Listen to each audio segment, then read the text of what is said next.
weeks ago, we warned you about potentially dangerous hoverboards and how they can start fires in people's homes. Since then, trading standards have seized more than 15,000 unsafe boards.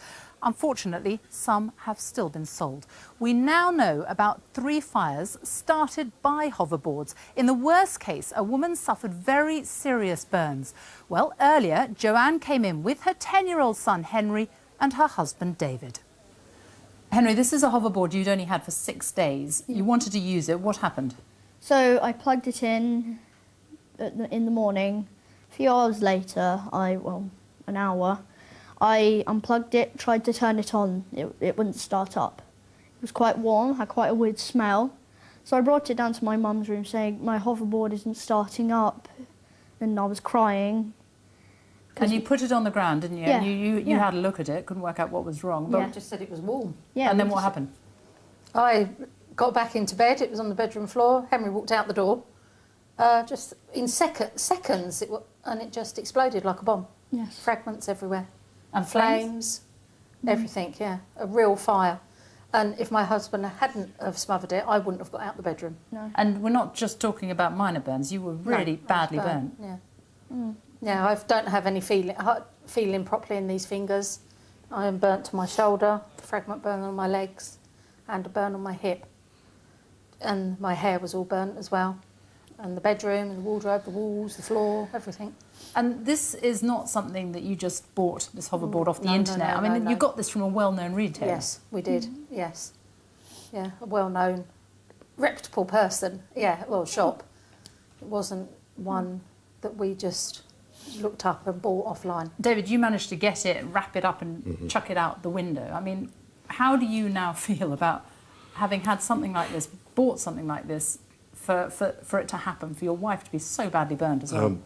It's very difficult. I feel guilty in a way. I bought it, it's my responsibility.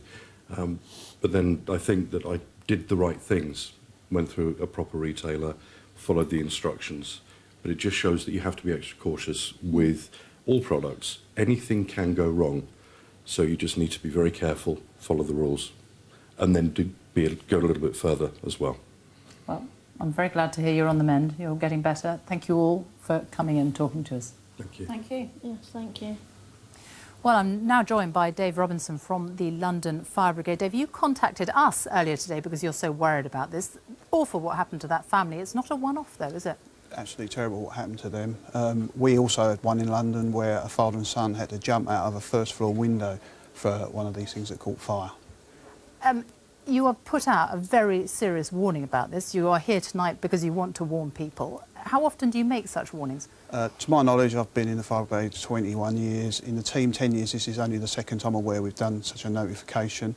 And that's based on the information that came out from trading standards that basically 9 out of 10 that they're looking at are a serious risk to the public. These are the ones that they have seized? They are. That is indeed. And these are hoverboards that a lot of people potentially could have under their Christmas trees in a few weeks' time. Absolutely. We're concerned that they might be wrapped up, tucked away in cupboards under Christmas trees, and people don't know the potential danger for these items. And the big concern as well for you is that you don't really know what is going wrong. I mean, we still don't know why that hoverboard belonging to that family went up in flames. No, we're aware of a number of problems with them, with the fuses, the plugs, the wiring, the charging circuit and also the batteries. It's very unusual to have a new item into the market that seems to have so many problems. It's going to worry a lot of people. What is your advice to?